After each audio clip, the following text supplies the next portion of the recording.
35,000 feet, a quiet war was unfolding. One fought not with weapons, but with glances, whispers, and carefully crafted silence. Among the sea of travelers in first class, she sat alone, a black woman surrounded by smiles that never reached their eyes and kindness withheld in the smallest, most calculated ways. No one knew her name yet, but every slight, every subtle act of exclusion was setting the stage for a revelation that would shatter the illusions of privilege and power. This was not just a flight, it was a battleground for dignity. And the woman in seat 2A was about to turn the invisible into the undeniable. If you're drawn to stories of quiet strength and explosive truths, please like, subscribe, and share where you're watching from in the comments. Your voice matters as we unfold this journey together.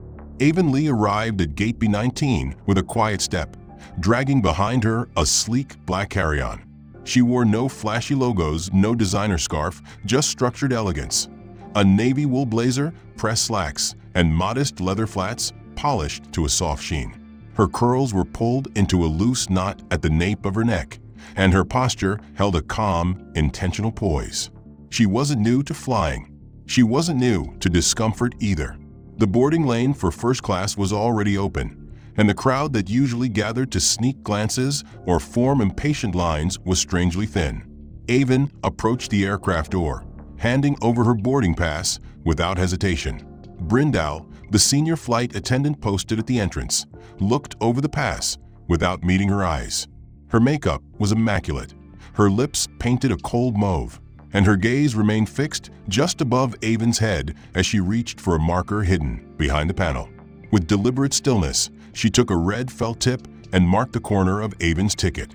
A single downward stroke intersected with a curled hook, quick and silent, like a stamp of judgment passed from memory. Then she handed the pass back without a word. No greeting, no welcome aboard. Her smile, if it could be called that, was a shallow flicker, one that faded before Avon could respond.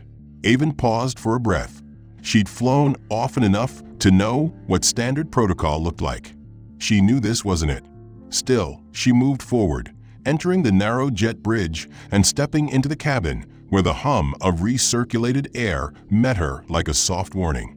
Passengers were already seated, most buried in their devices or pretending not to see her as she walked by. Row 2A was her destination, and as she neared it, something in her chest tightened. The seat looked like every other at a glance. Wide leather cushions, panel controls, and a personal screen embedded into the seat in front. But as she arrived and placed her hand on the headrest, the absence of certain details became glaring. No comfort blanket, no pillow, no bottled water on the armrest tray. Instead, a white paper bag sat unfolded atop the extended table, its edges curling slightly for moisture. Her heart sank the moment she saw what was drawn on it. Red ink, bright, deliberate, illustrated the image of a banana being crushed between two thick fingers. Not stylized, not abstract. The image was vulgar in its simplicity, sharp lines emphasizing the pressure, the squish, the destruction. Her eyes traced every curve and edge, registering not just the drawing itself, but the intent behind it. This wasn't random. This wasn't coincidence. It was placed there to be seen, to be understood. She stood frozen for a moment, unsure whether to sit or report it. But who would listen? What would they do? Pretend it had been left by mistake? Say it was just a child's doodle? She was alone in this. As always, she sat down, gently folding her coat and laying it across her lap. The tray remained lowered, the air sickness bag untouched. She didn't crumple it or hide it away. She left it there, visible, undeniable. Her hand rested beside it with the kind of stillness that comes from years of practiced restraint. Across the aisle, a man in a tailored suit briefly looked her way, then returned to his newspaper. Behind her, two women whispered just loud enough for her to hear the cadence of amusement, but not the words. The seat creaked faintly beneath her, the cabin lights dimming just enough to bring a soft hush over the passengers. She glanced out the window, searching for a glimpse of anything that might distract her. The fuel truck, the belt loader, the tarmac traffic controllers in their neon vests. But all she saw was gray sky, layered clouds, and the reflection of her own face in the plastic. Her features looked tired in the window's faint sheen. Not weary from travel, but from something deeper. Something accumulated. A kind of exhaustion you didn't sleep off. The kind you wore in your bones. A buzz from the intercom announced the final boarding call. Avon didn't flinch. A minute later, someone brushed past her row, a junior attendant, younger, curly hair pulled into a bun. She slowed near Avon's seat, noticed the tray, noticed the bag, noticed the missing blanket. Her brows knit briefly, her eyes flicking down and then quickly away. No offer of help, no correction. She moved on, and Avon let her go without a word. It was too early for confrontation, too early to be labeled difficult, sensitive, defensive. She leaned back, letting the seat cradle her spine, her hands clasped over her coat. The absence of warmth from the missing blanket mirrored the chill building in her chest. She had come onto this flight with the same expectations as any other passenger: courtesy, professionalism, comfort. She had paid the same fare, chosen the same early boarding slot, reserved the same seat. Yet already, before the aircraft had even pushed back from the gate, she had been marked, literally and symbolically, as other. Not in ways loud enough to make headlines, but in ways precise enough to silence. Her throat was dry. Her fingers curled once, then released. She didn't cry, didn't huff, didn't reach for help. But those towels never came near her. As the cart rolled slowly down the aisle, guided by the same attendant who had silently handed out judgment at the door, Avon prepared for the same brief transaction she had witnessed between Brindle and the other passengers. She adjusted her posture, opened her hand slightly as if ready to accept a towel, or at least a greeting. The cart paused at the row just ahead of her. A middle-aged couple laughed softly as they accepted their service. The attendant smiled, pleasant, genuine, or at least rehearsed to appear so. She offered sparkling water, champagne, and truffle almonds placed in delicate porcelain bowls. Then she turned toward Avon's row and paused, not to serve, not to speak, but to lock the brake on the cart, step to the side, and move past without a glance. She walked right by her. The smile faded the moment she cleared Avon's seat. Avon blinked. Her hands remained open in her lap, one palm still expectantly turned upward. She slowly closed her fingers. Her mouth tightened, not from surprise, but from recognition. It was a familiar omission, the deliberate kind that left no proof, just feeling. She turned her head slightly and glanced across the aisle. The woman in pearls had already received a blanket refill, another hot towel folded neatly beside her fresh lemon water. The man diagonally in front of Avon had a full glass of wine and a second snack already set on his tray, even though they had only been in the air 20 minutes. Avon's tray remained exactly as she had found it, cold, bare, a paper bag with that red-sketched obscenity still lying in place like a silent threat no one dared to remove. Another cart came down the opposite aisle, this time from the galley behind.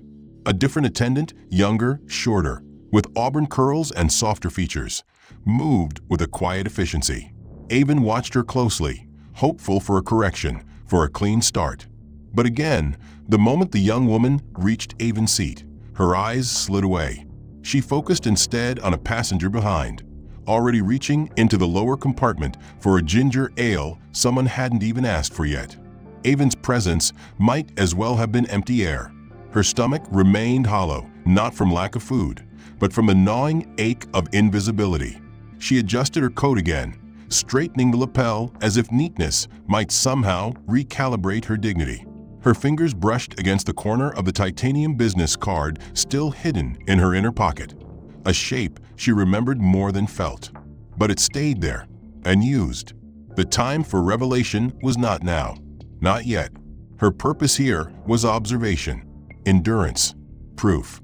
Her assignment, after all, was not to expose injustice with volume, but to record it in silence and precision. And so she observed. The subtle choreography of exclusion unfolded with each passing minute. She wasn't harassed. She wasn't shouted at. She was simply removed from the realm of consideration, a specter occupying a physical seat, a shape no one wanted to acknowledge. The engine's droning lull, was interrupted by the sound of a child's laughter. Avon turned toward the noise. A little girl with soft brown curls and big hazel eyes had wriggled free from her seatbelt and toddled into the aisle.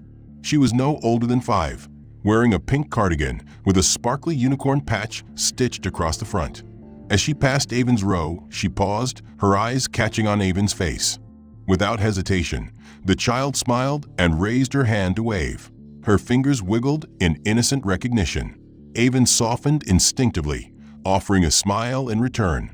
But before the moment could pass between them, the child's mother stood sharply and reached across the aisle.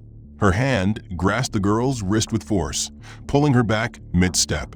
She leaned down and quickly adjusted the child's face mask, yanking it over her nose with a kind of urgency reserved for unsanitary contact. Her eyes flit to Avon for the briefest second, not an apology, but with a chill of alarm, the kind given to strangers who have trespassed invisible boundaries. Without a word, she turned the girl around and guided her down the aisle with quickened steps. The girl looked back once, confused but compliant, her smile already fading. Avon watched them retreat, her expression unreadable. Inside, something frayed. She had weathered professional slight, systemic denial, and passive dismissal. But this moment with the child was different. Children saw what adults refused to. They didn't look through her. They didn't mask their discomfort. They hadn't yet learned who to erase. And still, that instinct was being taught right before her eyes, in real time, on a plane built for comfort that denied her the most basic grace. Avon pressed her back against the seat and exhaled slowly, her breath steady but taut. The air around her tasted of citrus from other passengers' drinks and sterilized cloth. But none of it belonged to her. She hadn't been offered so much as a napkin. Another cart passed, and another. Again and again. She heard laughter. She smelled warm food. She saw service rendered with fluid precision, all performed with the ease of routine. But for her, nothing. Not even eye contact. She folded her arms across her chest, not to protect, but to contain. The small bruises of these slights were not the kind that left marks, but they built something far heavier. The erosion of personhood.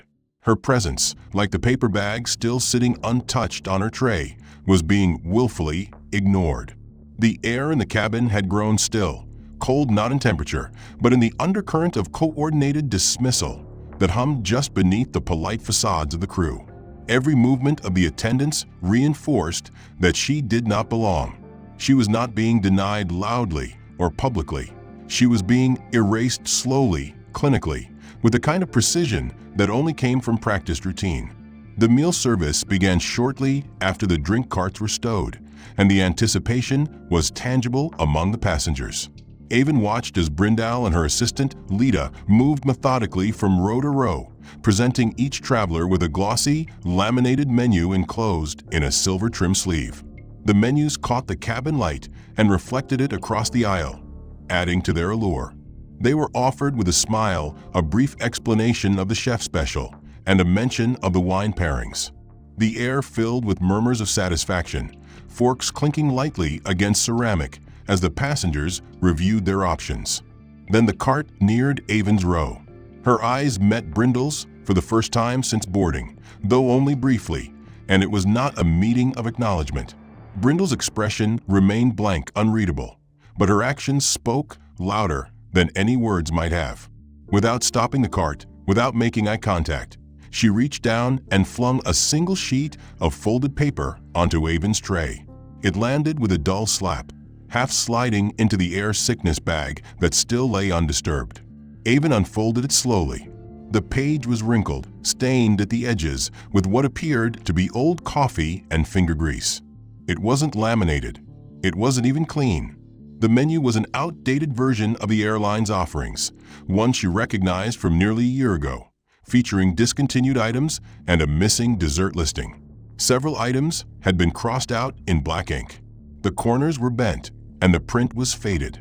There was no introduction, no explanation, no offer of assistance.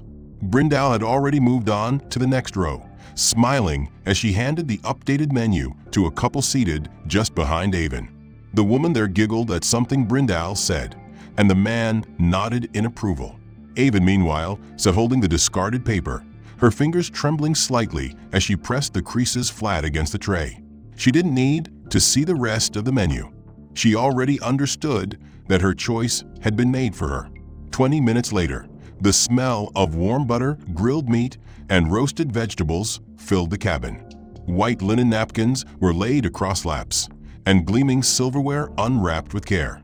The standard meal service was beautifully presented, porcelain plates arranged with finesse, sauces artfully drizzled, wine glasses filled halfway with imported reds and whites.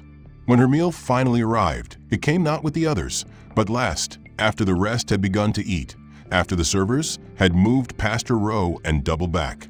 The tray was not porcelain, but plastic. The foil lid on the entree was half peeled back, exposing a slab of undercooked quinoa resting beside soggy green beans.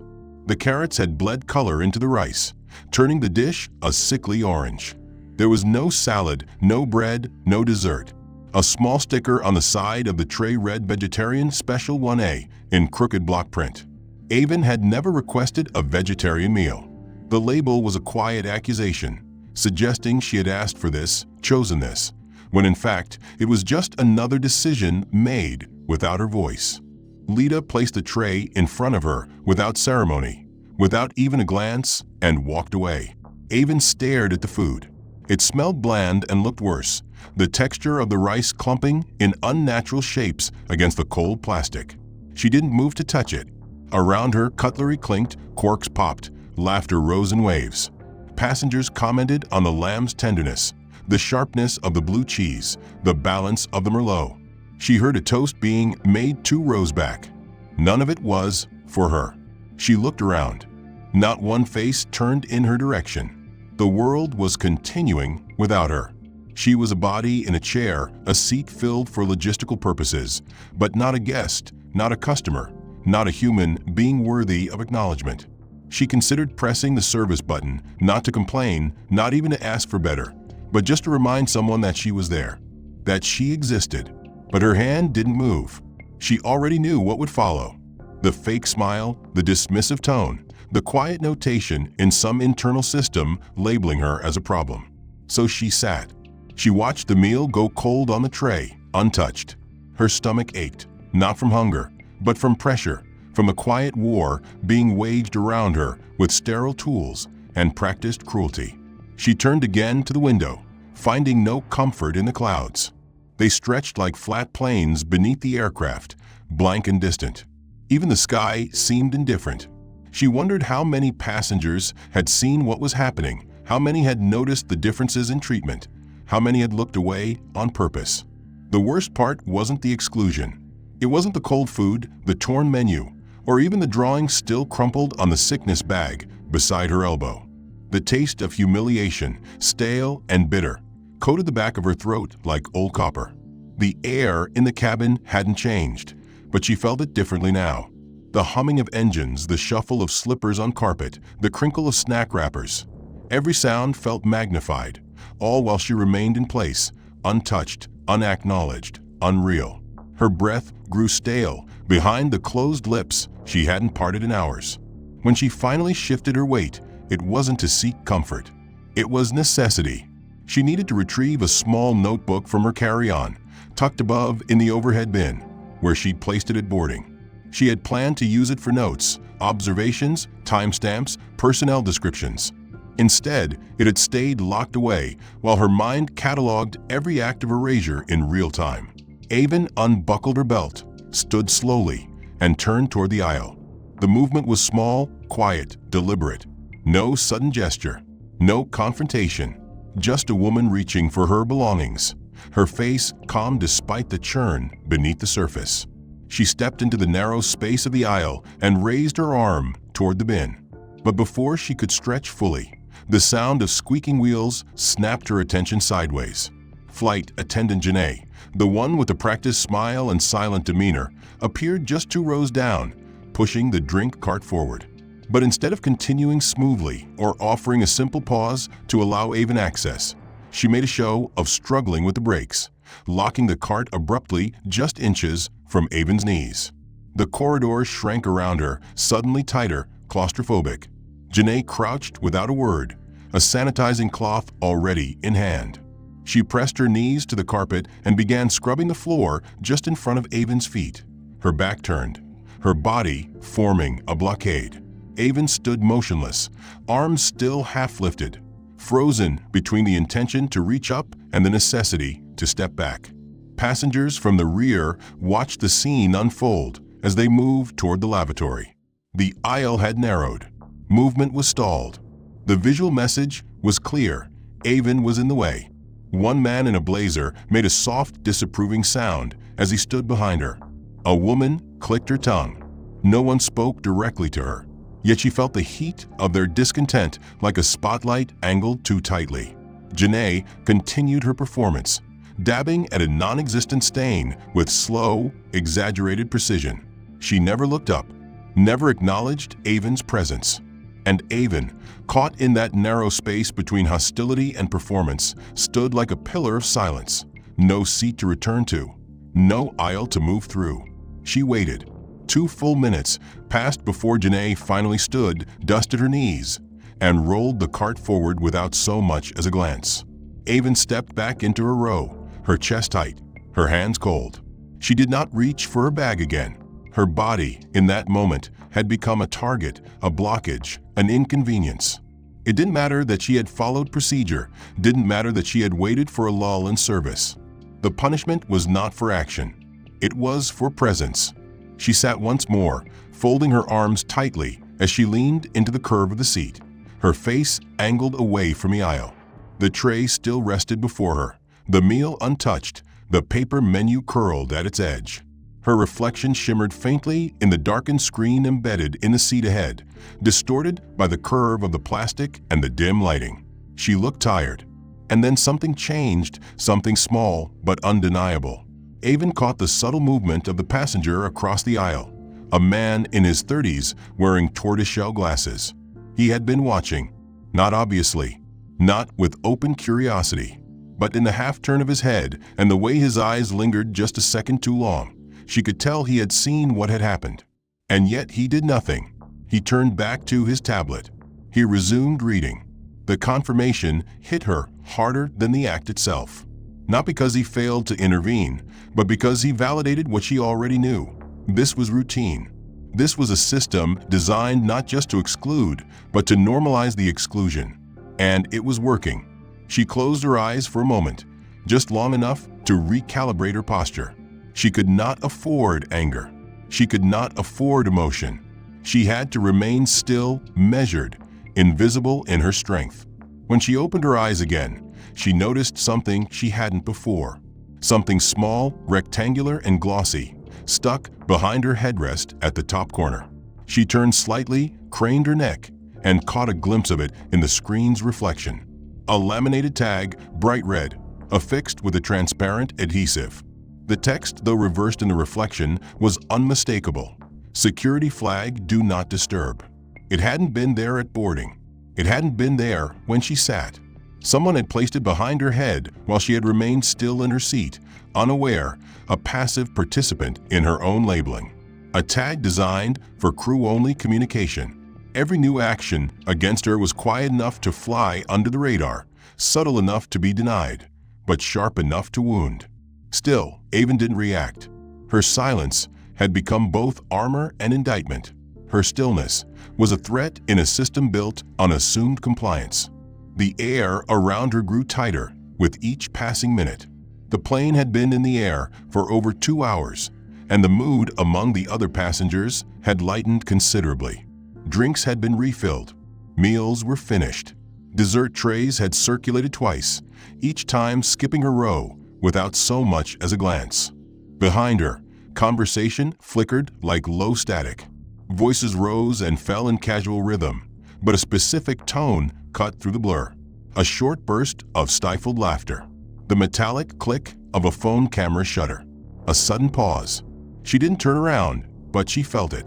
The kind of laughter that was too self-aware, too controlled. Someone had just captured a moment they thought they owned.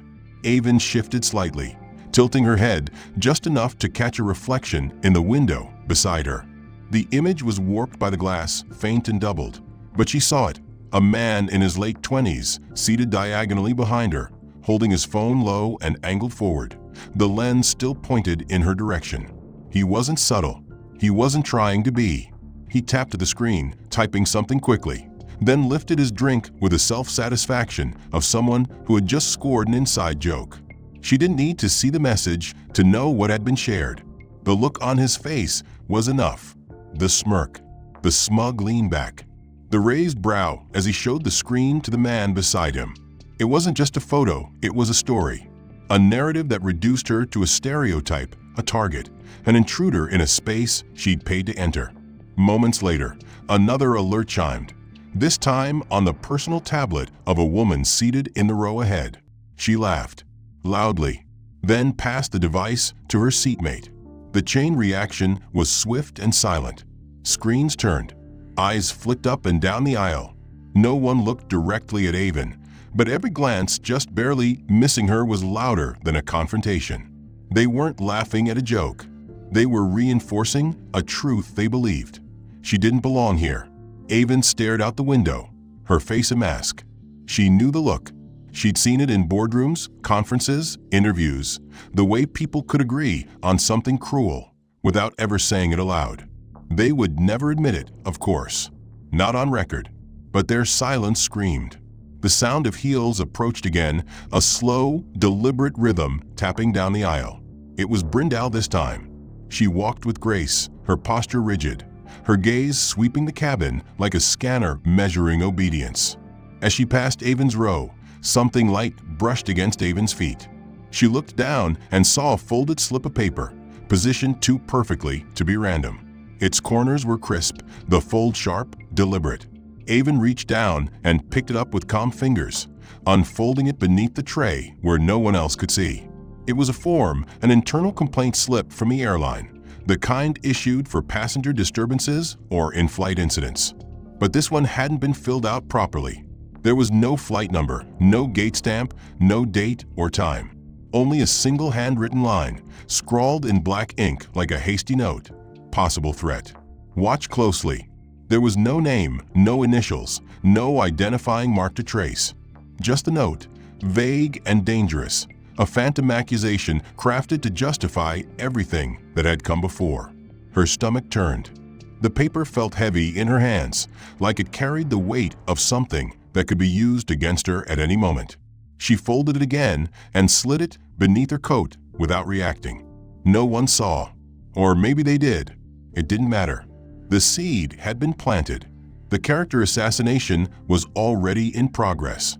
This wasn't about punishment anymore. It was about narrative control. They weren't just erasing her comfort, they were building a case. Wordless, invisible, but effective. Each act of cruelty was no longer isolated. Now it connected. The fake menu, the cold meal, the red tag, the blocked aisle, the skipped service, the hidden laughter, the discreet photos. And now, a written warning slipped into her space like a planted weapon. The pattern was deliberate, coordinated. Each action gave cover to the next. And still, she remained silent, because silence was the only control she had left. If she spoke now, if she demanded answers, confronted a flight attendant, or even asked for a supervisor, she would fulfill the image they had already begun to paint. The angry passenger, the unpredictable woman, the one who needed to be watched, the one flagged at the gate. Her restraint was no longer just a choice. It was survival. Around her, the world continued as if untouched. Wine glasses clinked. Jokes passed between couples. The overhead lights dimmed slightly to prepare for the mid-flight quiet hour. But Avon did not close her eyes. She did not recline.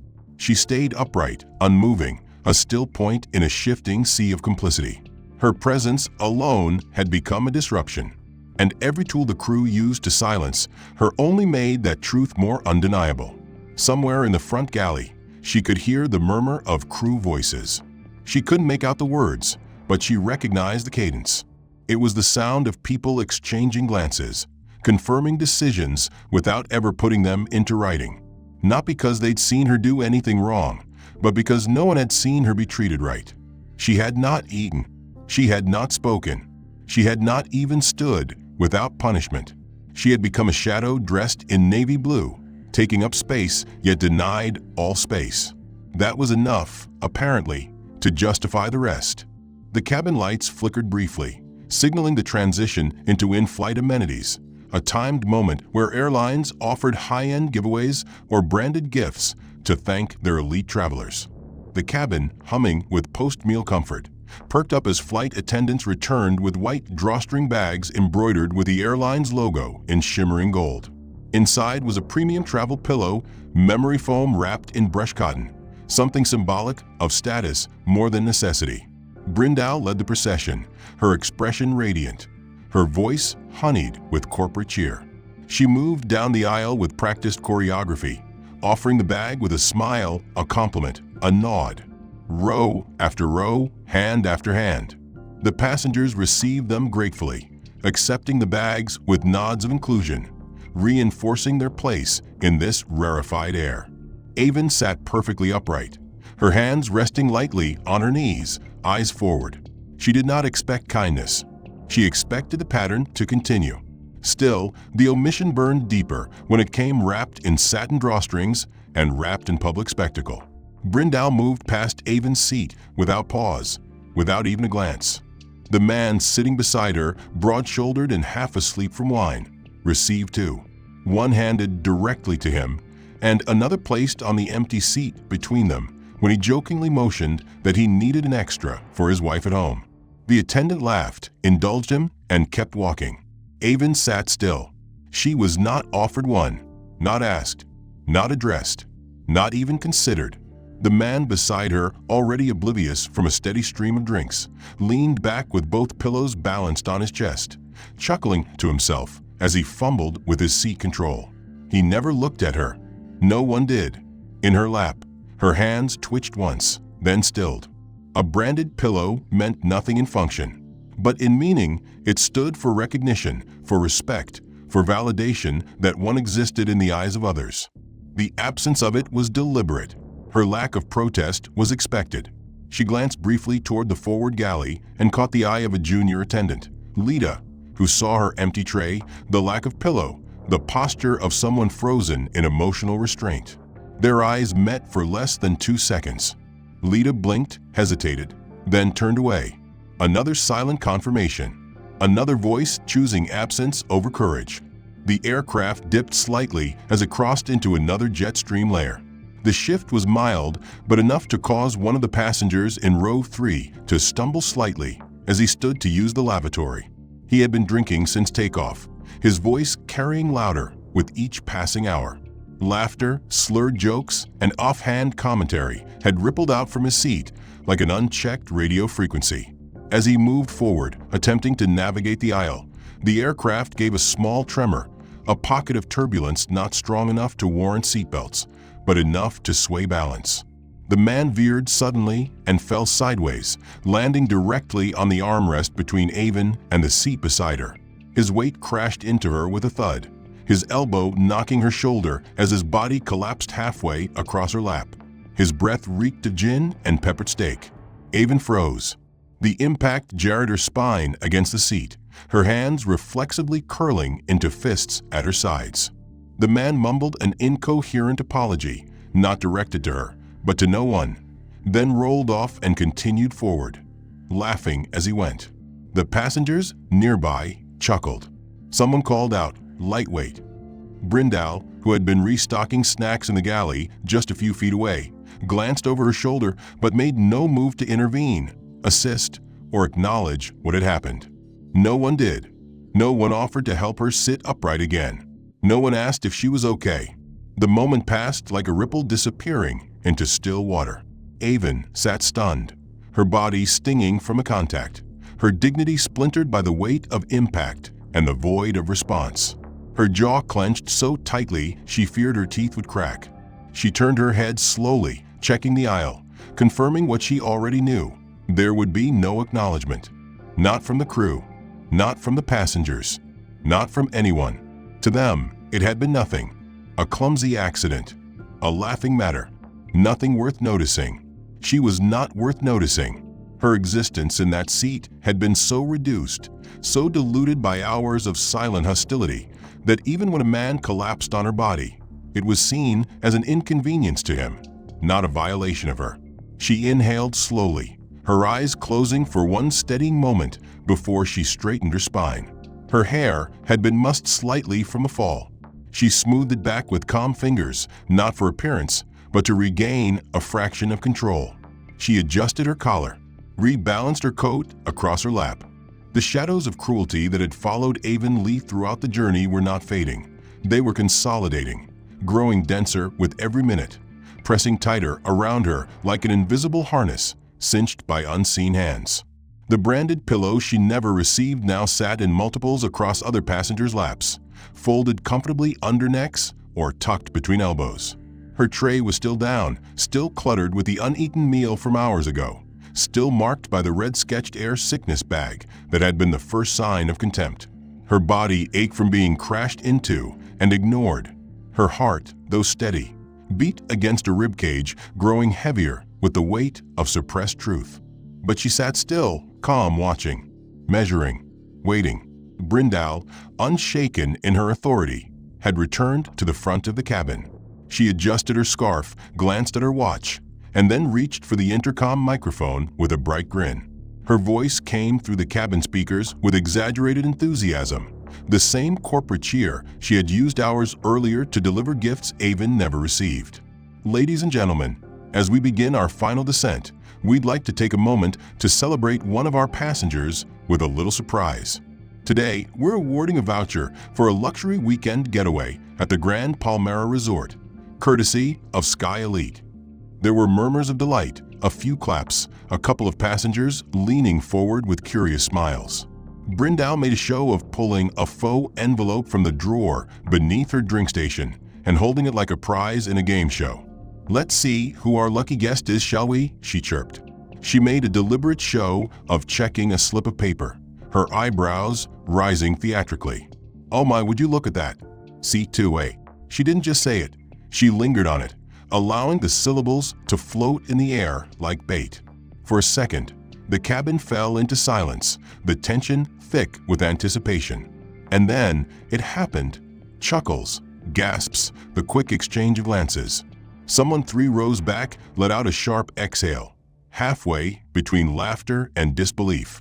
A few passengers turned, some openly, some pretending to check their bags as they peeked toward the front left seat, toward the woman marked since boarding as other.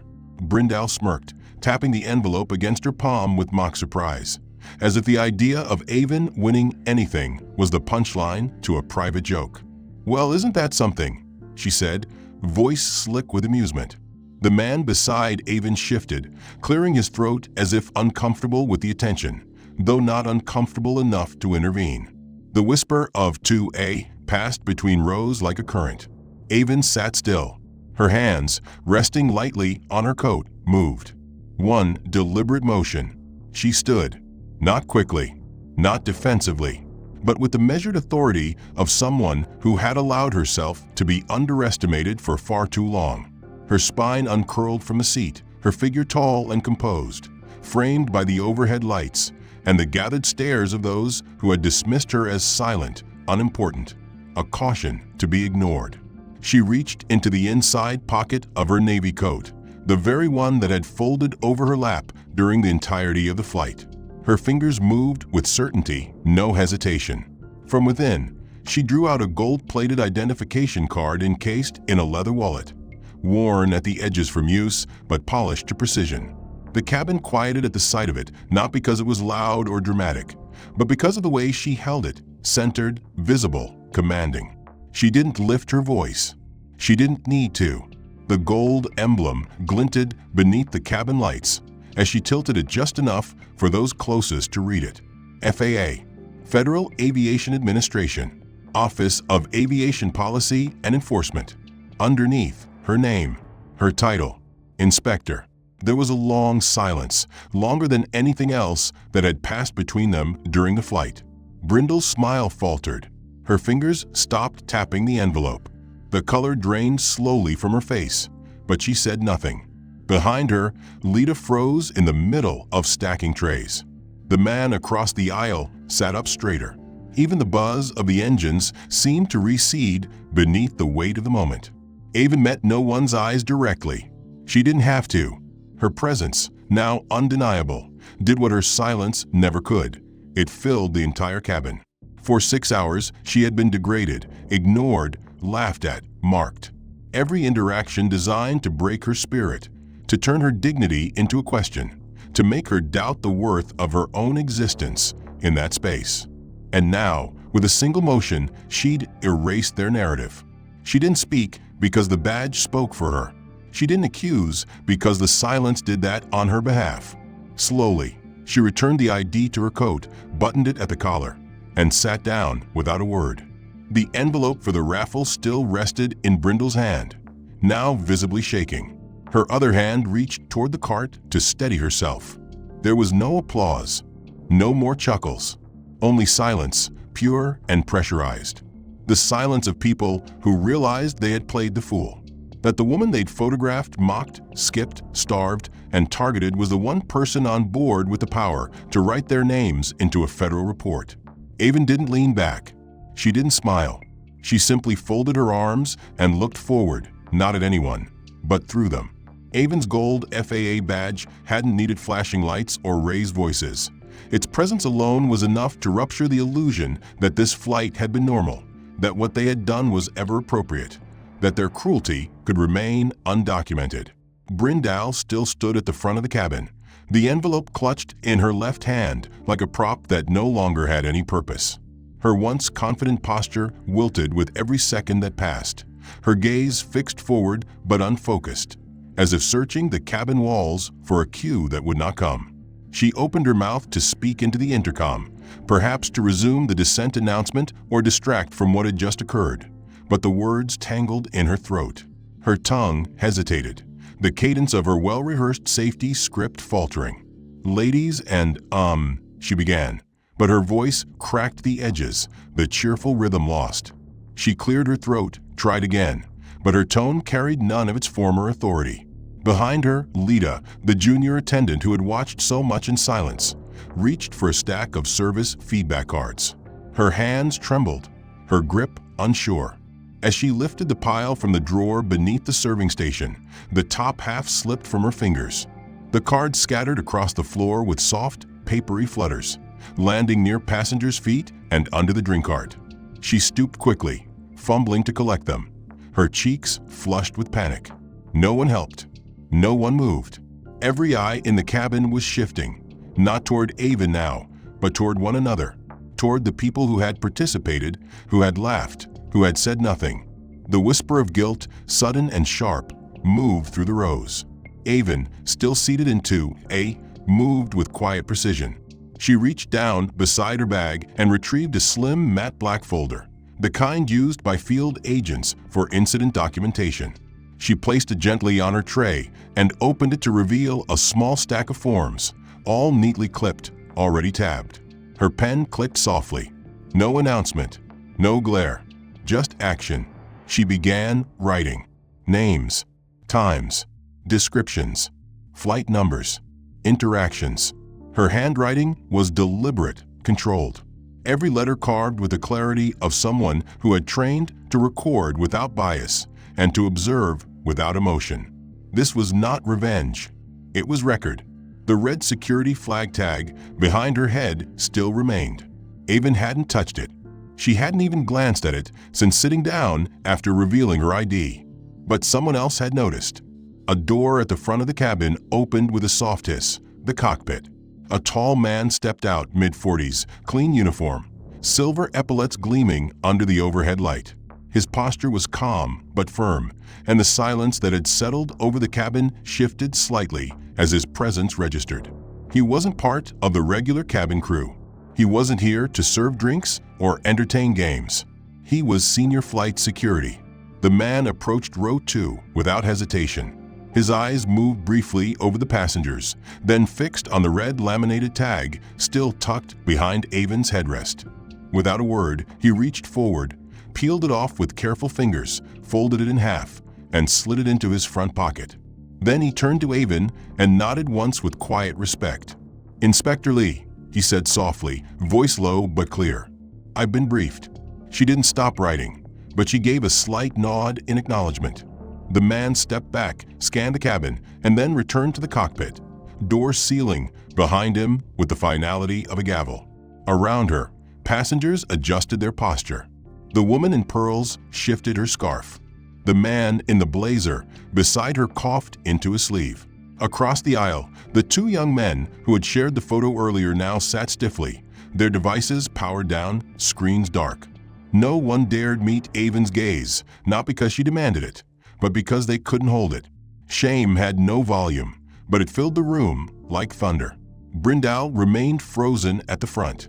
The envelope now drooped in her hand, her knuckles white against the paper.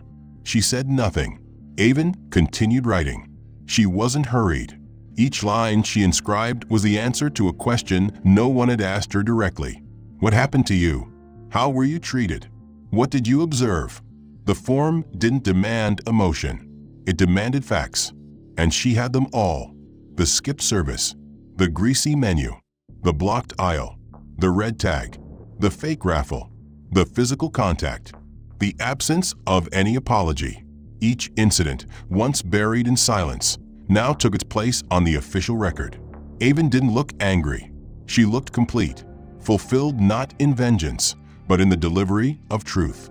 She was no longer the subject of a cruel in-joke or the passive object of derision. She was the witness, the examiner, the one person whose words could not be dismissed as emotional or speculative. Her job, ironically, was never to speak. It was to see, and she had seen everything. The plane began its descent in earnest now, the familiar till pressing bodies back into seats. Seatbelt lights blinked on, and passengers obediently fastened themselves, movements quiet, unsure. The moment since her quiet presentation of the FAA inspector badge had transformed the cabin into a crucible of tension. And now, as the plane taxied toward the gate, that tension thickened, solidified. Outside, the bright airport lights framed the jetway, and the familiar murmur of ground crews began to rise, a soft cacophony of engines, voices, and distant footsteps. Inside, passengers began to glance around nervously, their previous disinterest replaced by a growing awareness that something was happening, something unspoken but undeniable. The first to move was the flight deck door, which slid open with a faint hiss, and two men in dark suits and official badges appeared in the aisle like judges arriving to pass verdicts. Their posture was formal, their faces unreadable beneath the bright cabin lights. One of them carried a thick manila envelope sealed with a red stamp reading confidential. Their presence was immediate and commanding, a wordless announcement that this was no routine arrival. Brindal, still stationed near the front of the cabin, stiffened visibly. Her eyes darted toward the approaching officers, and without a word, she was gently but firmly beckoned aside by one of the men. The pair escorted her off the aircraft, leaving her uniformed figure shrinking toward the open door and then disappearing through the jetway. The other crew members, previously bustling with controlled professionalism, suddenly appeared smaller, more guarded. They avoided eye contact with both the passengers and Avon. The warm smiles that had once been practiced and rehearsed had vanished entirely, replaced by tight lips and lowered gazes. Passengers in first class, who had moments before been quietly entertained by their own distractions, now sat straighter, aware that something serious was unfolding. Whispers rippled through the rows, cautious questions posed in half-formed sentences. A young woman turned toward her companion, voiced barely a murmur. "What's happening?" A man 2 rows back shuffled nervously, glancing at his phone as if hoping for a breaking news alert. But the cabin remained sealed, the windows offering no clues beyond the sterile view of the terminal's parked planes and moving vehicles. Avon remained still, her hands folded in her lap, eyes steady. She had anticipated this moment, not the arrival of enforcement, but the shift from hidden to overt scrutiny. She reached into her bag once more, this time retrieving a tablet loaded with the day's records, timestamps, photos, notes, evidence collected meticulously throughout the flight. The screen glowed faintly in the dimmed cabin, as she scrolled through the files. Each image, each note, a silent testimony to the treatment she had endured. She tapped the tablet lightly, as if acknowledging the weight of what she carried. Near the back of the cabin, the tension thickened as a senior passenger, an elderly man with graying hair and a tailored jacket, stood abruptly. His eyes swept the room, landing momentarily on Avon. With a deliberate step, he moved toward the aisle, clearing his throat quietly but firmly. "Ladies and gentlemen," he began, his voice steady and calm, "I believe we all witnessed something this flight that calls for reflection."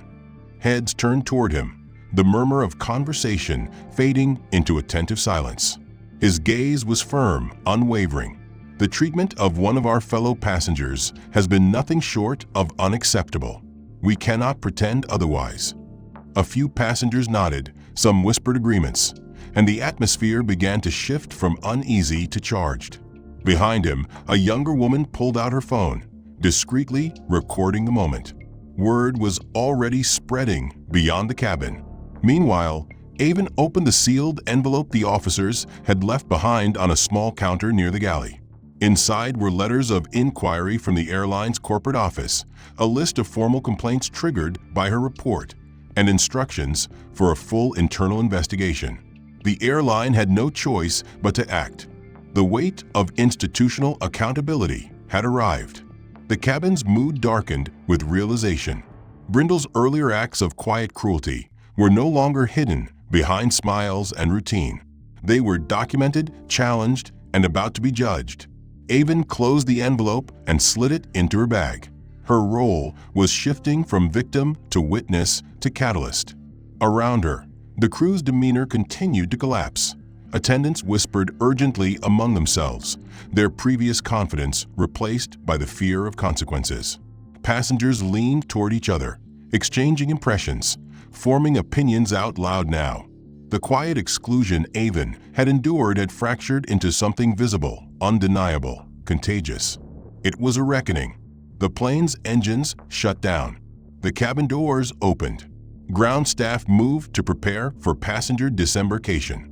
The officers stepped forward again, this time with formal documents ready to begin the process of formal hearings. The hum of quiet conversations had long since faded as the last of the passengers disembarked from the aircraft. Avon Lee remained seated for a moment, eyes fixed ahead, but mind racing with a strange mixture of exhaustion and relief. The ordeal of the flight, the slow and methodical dehumanization she had endured, had finally given way to a reckoning that extended beyond whispered complaints and muted discomfort. The cabin crew, now bereft of their usual poise and smiles, were instructed by the captain and senior officials to remain on board for further questioning. The atmosphere shifted from the sterile hospitality of a first-class flight to the sterile scrutiny of an internal investigation. A massive screen embedded in the forward bulkhead flickered to life, illuminating the cabin with a ghostly blue glow. One by one, the cameras installed discreetly throughout the plane's interior began to play footage captured during the flight, and every passenger and crew member found themselves unable to look away. The video showed everything. Brindle's cold dismissal of Avon at the boarding gate, the red marker drawn discreetly on her boarding pass, the crudely drawn banana bag lying on the tray, the ignored service rounds, the staged aisle blockage, the furtive photos taken by passengers, and the fake complaint form slipped silently onto her lap. It captured the moment the drunken passenger stumbled onto her seat and the laughter that followed. It showed Avon's quiet composure amid all of it, her refusal to react with anything but calm. The evidence was indisputable, raw, and unedited. The playbacks ran on loop, the voices and faces familiar, yet now stripped of their veneer, revealed in their true colors. The cabin, once filled with the buzz of routine travel, was now a courtroom. There were no words spoken, but the weight of what had been exposed was deafening. As the footage played, Avon rose slowly, standing with a grace born from years of survival and unshakable dignity. She did not glance at the screen or the faces now heavy with shame. She gathered her things methodically, her coat, her bag, and the now empty space where the titanium badge had rested against her chest. It was gone, tucked away somewhere in the layers of authority she carried silently, no longer needed in this final chapter. Without fanfare or announcement, she turned toward the rear exit of the plane, a door rarely used except for staff and emergencies. The corridor was narrow and unlit except for the faint glow of emergency lights guiding her path. She moved alone, no escort, no applause, no recognition. Her footsteps echoed softly against the metal floor, a rhythmic counterpoint to the chaos left behind in the cabin. Outside the aircraft, the early morning sky began to pale with the first hints of dawn. The airport was waking slowly. Crew vehicles and service trucks moved in measured patterns beneath the towering hangars. Avon emerged into the cool air, breathing in the chill as if to cleanse the weight from her lungs. The media presence was already gathering, a scattering of reporters and camera crews waiting for statements, for soundbites, for a narrative they could shape. But Avon walked past without acknowledgement. She understood the power of silence. It was more telling than any headline, louder than any press release. Her fight had never been about public spectacle. It was about truth, about the slow dismantling of the systems that allowed such cruelty to persist unchecked. By the time the sun fully rose, multiple airline staff accounts had been deactivated internally, access revoked, privileges stripped, disciplinary actions underway. Emails circulated quietly but with intent. Notes were made, meetings scheduled. The ripple from Avon's presence and report had become a tidal wave, and no amount of damage control could stem it. That afternoon, the airline issued a formal public statement acknowledging the incidents aboard Flight 742. It spoke of unacceptable behavior, a commitment to diversity and inclusion, and an ongoing review of employee conduct. The words were cautious, measured, but the message was clear. Change was coming, enforced from the top down. Meanwhile, Avon returned to her home city, greeted not with fanfare, but with the quiet satisfaction of a mission completed. She had faced humiliation, disregard, and calculated cruelty. She had borne witness to the worst of human behavior, cloaked in uniforms and corporate policies. But she had also wielded the tools of justice, the power of evidence and truth, and the strength of unbroken dignity. Her story was not just about one flight, one crew, or one woman. It was about all those who had been silenced, overlooked, and erased by systems that pretended blindness. It was about the courage to confront those systems with quiet determination. In the days that followed, advocates and activists took up the cause, citing Avon's case as a turning point in aviation ethics and corporate responsibility. Trainings were revamped, policies rewritten, cameras added to cabins for accountability, and a new generation of employees was educated in the hard lessons of respect and humanity. And through it all, Avon remained a symbol, not because she sought to be one, but because her story had touched a nerve. The final image that lingered in the public consciousness was not of the cruel acts or the silent shaming, but of a woman who refused to be erased.